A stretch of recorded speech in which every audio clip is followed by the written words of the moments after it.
चक्रे धरन्तं पराभ्यां गदा पद्महेति रमापूजनीयारुणाङ्घ्र्यब्जकोशं भजे केशवेशं निजाभीष्टकोशम्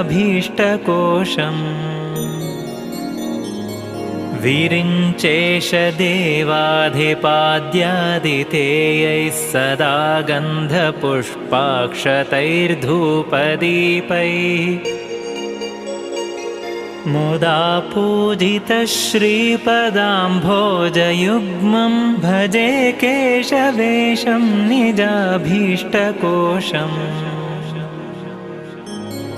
कलापूर्णचन्द्रप्रतीकाशवक्त्रं मलाद्यापहं सुप्रसन्नं स्वदृष्ट्या गलामुक्तमुक्ता स्फुरच्चारुमालं